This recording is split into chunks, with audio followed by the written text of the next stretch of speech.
Her wedding invitation came to my address.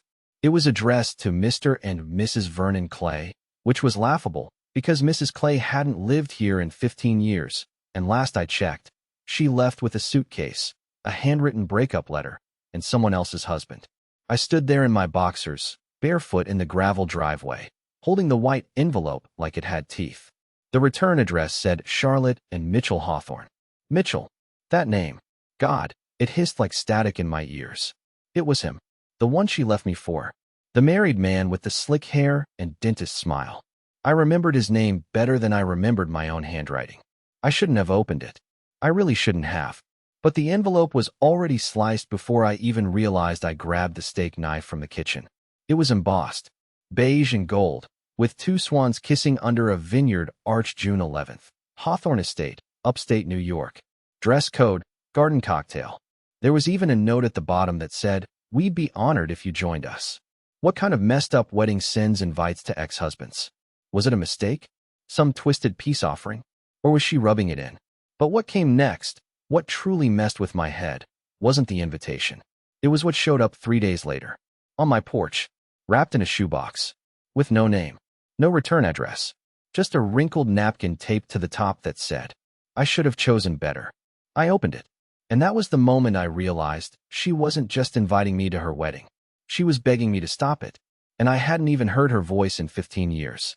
I stood there for what felt like forever, just staring down at the box like it might detonate if I moved wrong. The handwriting on the napkin, it wasn't fancy. It was frantic. The kind you write when your hands are trembling or you're on your 5th glass of cheap wine.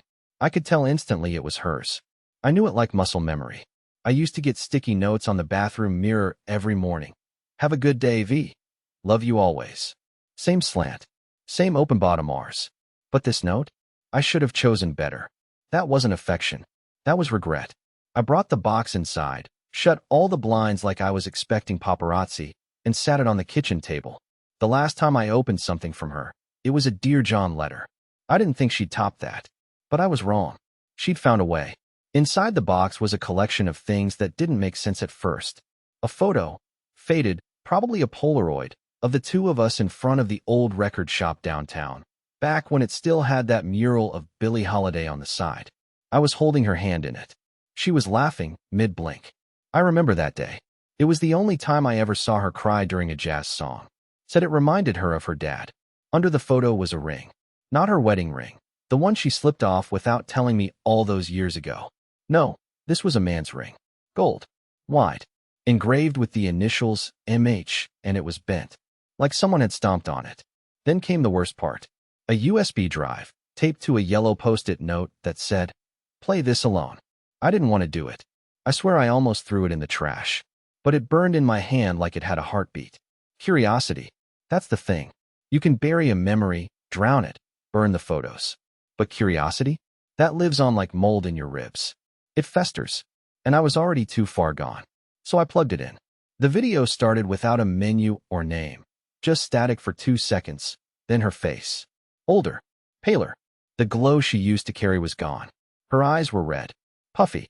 And she was wearing a bathrobe, like she hadn't left the house in days. She looked into the camera and said only one thing. "If anything happens to me, it was Mitchell. He doesn't let go of things." Then it cut off. That was it. No explanation. No follow-up.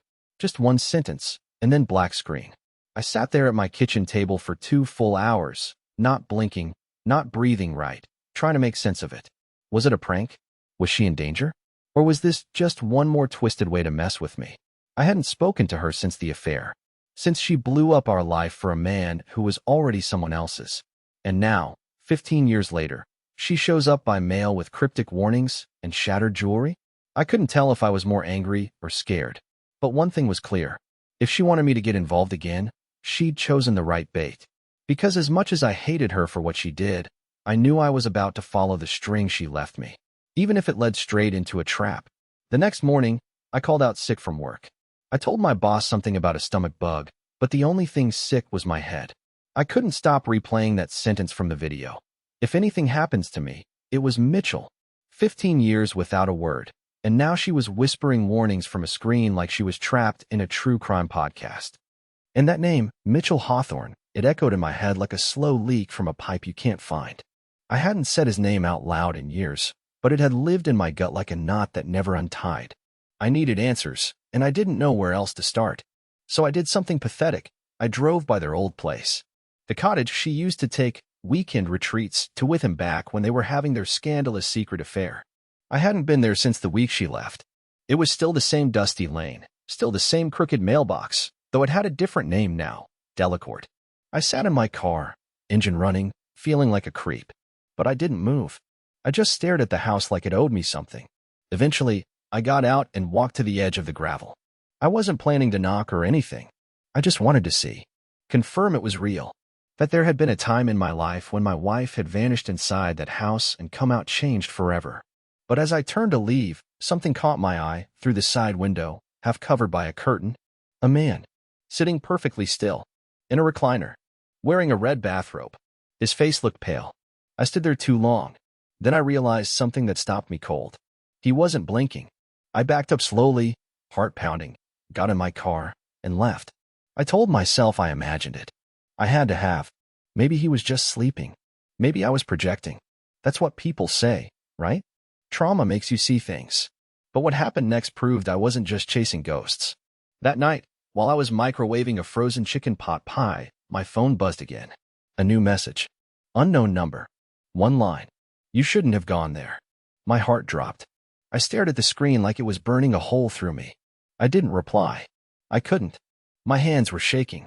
I turned off the lights in my apartment and stood by the window for an hour, waiting for a car that never came. The next day, a letter arrived. No envelope. Just a single sheet of paper, folded twice, placed in my mailbox. I unfolded it with the kind of dread you get before a medical diagnosis. It read, "He's watching you like he watched me.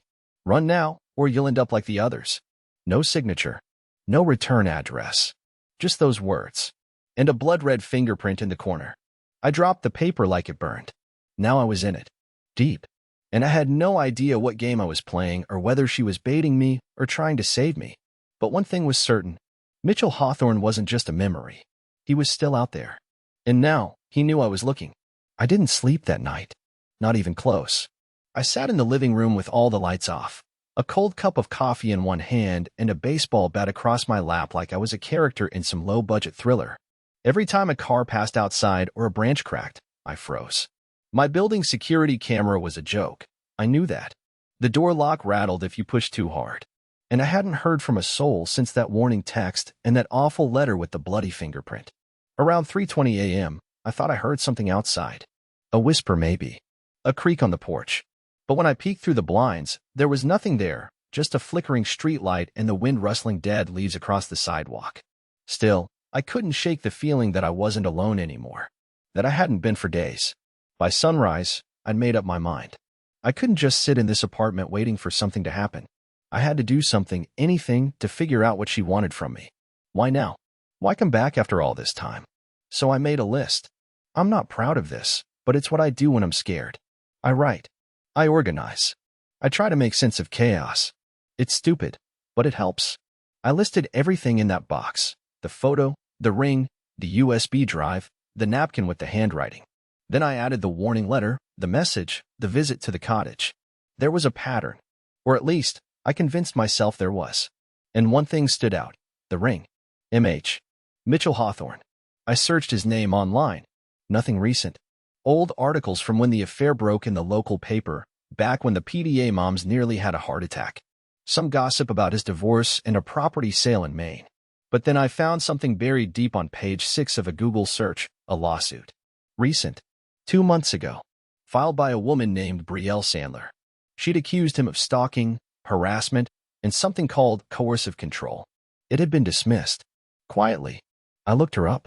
Social media was wiped clean. No photos, no updates. Just a single post from years ago, her standing on the beach, smiling with someone who was clearly cropped out. So I did something stupid. Again. I drove to the address listed in the court documents. It was an old house, ivy-covered and peeling around the edges, like it hadn't been touched in a while. The mailbox still said Sandler, but there was mail spilling out the slot like no one had checked it in weeks. I rang the bell. Nothing. Knocked. Waited. And just as I turned to leave, I noticed something in the backyard, through the hedge. A shadow. A shape. Moving. I stepped through a gap in the fence, cautiously, heart pounding. And that's when I saw it. A small garden. Overgrown. Neglected. In the middle of it, half buried in weeds and soil, was a wooden sign. Hand-painted. Tilted. It read, "Don't let him in." Next to it was a rotted stuffed bear. Its eyes had been burned out. And something about that bear, I swear it made me dizzy. Like it wasn't just a toy. Like it had been left there to watch. I didn't stay long. I got out of there and drove straight home, speeding like a maniac the whole way. But when I arrived at my apartment, my front door was ajar. And my box, the one with the USB and ring and photo? Gone. Everything was gone. And I was officially in a nightmare I couldn't wake up from. I didn't go inside right away. I stood in the hallway, holding my breath like my own apartment had become radioactive. The door was still slightly open, maybe an inch, enough to show that whoever had been inside wanted me to notice. I thought of calling the police, but what was I supposed to say? "Hi, my ex-wife from 15 years ago sent me a USB and a bent wedding ring, and now someone's rearranged my trauma box." They'd either think I was having a breakdown or ask why I still lived alone with a cat named Elbow. But I went in, slowly, room by room. Nothing was broken, nothing trashed, not a single item misplaced except for the missing box. The USB drive, the Polaroid, the wedding ring. Gone. But in its place, where I'd last left it on the kitchen table, sat something I hadn't seen in almost 2 decades. A copy of The Secret Garden. Same exact copy I'd once bought for Shannon on her birthday. The one she never opened. I picked it up with shaking hands.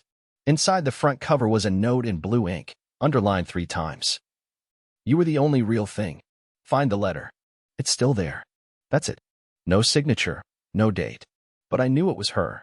The handwriting wasn't neat anymore. It looked like it had been scribbled in the back seat of a moving car, but it was hers.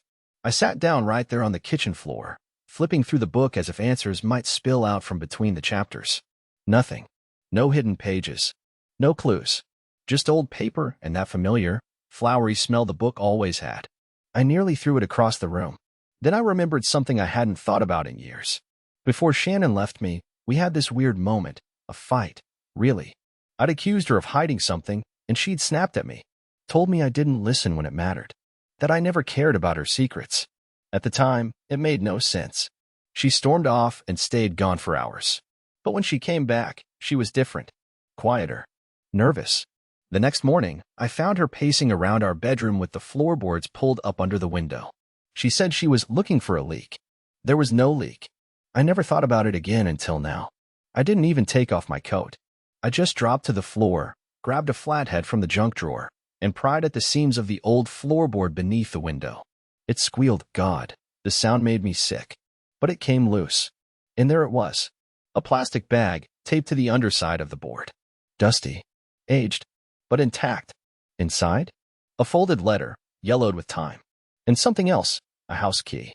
A small brass key with a pink ribbon still tied through the top loop. The letter was addressed to me. "Vernon," it began. "If you ever find this, it means I was right to be afraid." She wrote about Mitchell. About how the man she left me for was charming at first, but twisted underneath. He didn't just lie. He controlled. He isolated. He knew things about her family she'd never told him. He manipulated her into silence. And when she tried to leave him, she said, he changed the rules. The letter got messier as it went on, like her hand was shaking or her thoughts were unraveling. She mentioned things I didn't understand, something about a property upstate, women who vanished, a name scrawled repeatedly in the margins, Maura F. And then, in the final line, barely legible, "Mitchell doesn't forgive people who walk away." And I finally walked. I sat there for hours, reading and rereading, the brass key cold in my hand. She hadn't just sent me that box. She'd been planning this for years, which meant only one thing. She was still trying to escape. And I was the only one she trusted to finish what she couldn't. I stared at that key like it held a pulse. Just a tiny brass thing with a ribbon, probably once bright pink, now more like dirty rose, and I had no idea what it opened. But if Shannon had hidden it under our bedroom floorboards before she vanished from my life, it wasn't just some keepsake. It was a message. A breadcrumb she'd left for someone she assumed would never follow the trail. And yet here I was, 15 years later, hands trembling over something she'd buried in fear. I didn't sleep. Again. Elbow curled up next to me on the couch and watched with her judgmental cat eyes as I went full conspiracy. I scanned every inch of the letter she wrote, even held it up to a lamp in case there was some kind of hidden ink or code. Nothing. Just one name, Maura F. Scrawled 6 times like a scream on repeat, and a reference to a property upstate. The next morning, I took the key to a locksmith, not because I needed a copy, but because I needed context. The guy looked at it, furrowed his brow, and said, "This is antique. Probably for an old desk or cabinet. Not residential. Not in decades." That threw me. I'd been imagining a cabin in the woods, a panic room, some dusty cottage with secrets in the cellar. But a desk? A cabinet? That meant it wasn't a place she was pointing me toward. It was something portable. Something someone might have hidden somewhere else. A piece of furniture. My stomach dropped when I realized what that meant. I drove straight to the used furniture store on Willoughby Avenue. The one she and I used to visit on Sundays when we were bored or broke. We'd wander around the creaky aisles, pretend we were decorating some future mansion, laugh about the old velvet chairs with broken legs. I hadn't been back since she left. The bell above the door jingled as I stepped inside, and the same man, Mick, his name tag read, was still behind the counter. He looked older now, heavier around the middle, but his eyes narrowed like he almost recognized me. "Help you find something?" he asked. "I'm actually looking for something I might have already owned," I said. He raised an eyebrow, but didn't push. "I used to come in here with my ex-wife. Maybe 15 years ago. We bought an old writing desk. Cherry wood. 3 drawers, kind of wobbly on the left side. Ring any bells?" He blinked. "I mean, we move a lot of furniture through here. But I keep records. Got an old system. You know when it was." I gave him the rough date, and bless the man, he actually disappeared into the back and came out 10 minutes later with a wrinkled carbon copy receipt. "There," he said, pointing. "Sold one antique cherry desk, August '09. Customer asked us to hold it for pickup, but it was never claimed. Sat in the back for a while. Then some guy bought it in 2010. Paid cash. Said he liked vintage junk. I delivered it to him personally." My throat went dry. "Do you still have his address?" He hesitated. "I'm not supposed to give that out." I pulled out my wallet and placed a crisp 100 on the counter. "Please." He stared at it, then at me, then sighed. Guy's name was Rains. Edgar Rains. Lives out in Palemore. Palemore. The name hit me like a brick. That was where Shannon's former teaching colleague Maura had lived. The one who stopped showing up to staff meetings right around the time Shannon left me. The one she never talked about again. I didn't say a word. I grabbed the receipt, thanked Mick, and got in my car. Palemore was 2 hours away. I made it in 1:45. Rain's place was run down. 2 stories, blinds drawn, yard full of rusted tools and cracked flower pots. A wind chime dangled limply from the porch, one of its tubes missing, clinking dully against the wood. I sat there for 10 minutes, engine running. Then I got out. I didn't knock. I walked around back, into the overgrown garden that hadn't seen sunlight in a year. And there, through the filthy window, I saw it. The desk. My desk. And sitting on top of it, alone, in the middle of an empty room, was a note. Just one word, scrawled in black marker. "Run."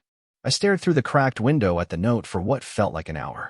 Just that one word, "run," written in frantic black ink on a piece of torn cardboard, sitting atop the desk I hadn't seen since before my wife disappeared into another man's life. And now, 15 years later, I was here, face to face with what felt like a relic from a forgotten war. But the battlefield hadn't stayed buried. It had followed me, through letters, shadows, and warnings etched in blood, and now it sat behind a wall of dust-streaked glass, daring me to take one more step. I circled the house once to see if anyone was home. Nothing. No lights. No car in the gravel drive. No sounds from inside. Just wind brushing against the porch swing like it was whispering secrets it didn't want me to hear. Against every rational instinct, I found myself at the back door. The handle was rusted, but unlocked. When I pushed it open, the hinges let out a low, aching groan, like even the house itself was reluctant to let me in. The air inside smelled of rot and wood glue. The furniture was sparse, mostly dusty chairs, a sagging love seat, and a wall of books that hadn't been touched in years. I moved slowly, like each step might set off an alarm only the house could hear. But no one stopped me. No one called out. It felt like walking through a mausoleum, quiet, haunted, watching me. The desk sat against the far wall of what might have once been a study. It looked almost exactly as I remembered. Cherry wood worn at the corners, brass handles dulled with age. That was ours. No doubt. It even had the faint gouge on the left drawer where Shannon had once slammed it shut in a fit of frustration and blamed it on a nail. The note on top fluttered slightly as I approached, catching a draft I couldn't feel. I picked it up. The ink had soaked through the cardboard, like whoever wrote it had been pressing too hard or in too much of a hurry. The edges were torn, and the back had faint marks, partial prints, maybe? I didn't dwell. I was here for one reason. I slipped the pink ribbon key into the middle drawer. It clicked instantly, and when I pulled it open, I found something that shattered me. Photos. Dozens of them. Some old, some newer. Polaroids. 35mm prints. Digital color prints on cheap glossy paper. All stuffed together in no order, some bent, some torn, many clearly taken without the subject's knowledge. But what shook me was the pattern. Every photo was of a woman. Different ages, different races, different cities, from what I could tell. But all of them had one thing in common: they looked terrified. Some were clearly hiding. Some were crying. One photo showed a woman holding up a newspaper from 2014 with the date circled in red. Another had a message scrawled across the back: "Please find me." And near the bottom of the pile, I found Shannon. Not how I remembered her. This photo was newer, taken maybe a year ago. Her hair was shorter, darker. She looked thinner, gaunt. She wasn't smiling. Her eyes were fixed to something off camera, and there was a bruise beneath her left eye. There was a second photo behind it. It was blurry, but unmistakable. A man standing in the shadows of a motel parking lot, partially hidden by a pillar. He was staring straight into the lens. Face hard. Arms crossed. Mitchell. I dropped the photos like they burned. I backed away, chest heaving. And that's when I heard it. Footsteps. From upstairs. Slow. Heavy. Deliberate. I froze. I didn't move a muscle. The footsteps stopped at the top of the staircase. Then the air changed. A floorboard groaned. And I heard the unmistakable sound of someone whispering my name. Vernon. My knees nearly buckled. I bolted. I didn't think. I didn't grab the drawer or the photos. I ran like something had been unchained. Down the hallway, out the back door, across the dead lawn, into my car. I locked the doors, hands shaking as I turned the key. But when I looked into the rearview mirror, I saw someone step into the window of the study. A silhouette. Tall. Still. Watching me. I drove until my tank was nearly empty, heart pounding so hard it felt like it might crack my ribs. I didn't stop until I was 40 miles out, parked behind a diner that never closed. I sat there with my head against the steering wheel, trying to breathe. That desk had held stories no one was supposed to read. And now I'd opened it. I'd let it out. Whatever Shannon had been hiding from, it wasn't in the past anymore. It was awake, and it knew my name. I stayed behind that diner until the sun came up. I watched it rise through a fogged windshield, every bone in my body aching like I'd survived a disaster, but I was still here, still breathing, still thinking. I thought about driving to the police, laying out every photo, every letter, every fragment of the madness Shannon had dropped into my lap. But a small voice inside me, the one that had lived through 15 years of silence, told me not yet. That if I really wanted this to end, if I wanted peace not just for myself, but maybe for her too, I had to go to the one place I'd never dared to return. Her old school. Shannon had taught at a small charter school before she left. It had been her dream. She loved kids more than anything. Always said the classroom was the only place she ever felt in control of the world. That's why it made no sense back then when she just vanished from it. Until now. I drove straight there, not caring how I looked or that I hadn't slept in days. The building hadn't changed. Red brick, chain link fence, the same faded mural of cartoon pencils holding hands. I walked through the front door like a ghost and asked the secretary if anyone from Shannon Barley's tenure was still around. The woman blinked and said, "Mr. Devlin, the custodian, he's been here forever." He remembered me. Somehow. Said he'd always liked Shannon. Bright soul. Kind. Got swallowed up by something darker, he said softly. Never knew what. I told him everything quietly, carefully. Not the dangerous parts, not the shadows or the whispers, but the part about the desk, the photos, and the unanswered questions. His expression changed. He asked me to wait, disappeared down the hallway, and came back with a folder. This was left in the teacher's lounge, he said. No one claimed it. I kept it because, well, something felt unfinished. Inside the folder were copies of letters. Handwritten drafts in Shannon's careful script. They weren't addressed to anyone specific, just fragments of thoughts. But one line hit me like lightning. If I ever get out, I'll find Vernon again. I'll show him I never stopped trying. I nearly dropped the folder. Tears stung my eyes. For 15 years, I'd thought she chose someone else. Chose the affair. Chose betrayal. But that wasn't the whole story. She hadn't chosen him. She'd escaped to him. And when she realized who he really was, it was too late. He hadn't just taken her from me, he'd taken her from herself. And yet she'd fought. All those clues, those desperate messages, they weren't manipulations. They were cries for help from someone who'd never stopped believing I might come back for her. I left the school with one thought in my head. I had to find her. It wasn't easy. But when I showed the photos and the court case to a woman who worked at a nonprofit for domestic abuse survivors, she connected me to a small shelter outside of Albany. Said a woman matching Shannon's description had stayed there under a different name about 8 months ago. They couldn't give me more than that, privacy rules, but they promised to pass along a message. 3 weeks later, I got another envelope in the mail. Inside was a single note. It read, "You found me. I knew you would." It didn't have a return address. No instructions. No phone number. Just the words. But a week after that, I was sitting in a diner, different town, different booth, and I looked up from my coffee, and there she was. Shannon. She looked older. Tired. But real. Free. Her hands trembled when she reached for mine, and for a moment we just sat there, tears in our eyes, nothing said. Then she whispered, "I never stopped hoping." Neither did I. We didn't rush into anything. No sweeping romance. No dramatic reunions. Just two people quietly learning how to be human again, one conversation at a time. It wasn't perfect, but it was honest. And after everything, the lies, the silence, the fear, I finally understood. The past can break you, but it doesn't have to keep you broken. Somehow, in the middle of all that darkness, we both found our way out. Together.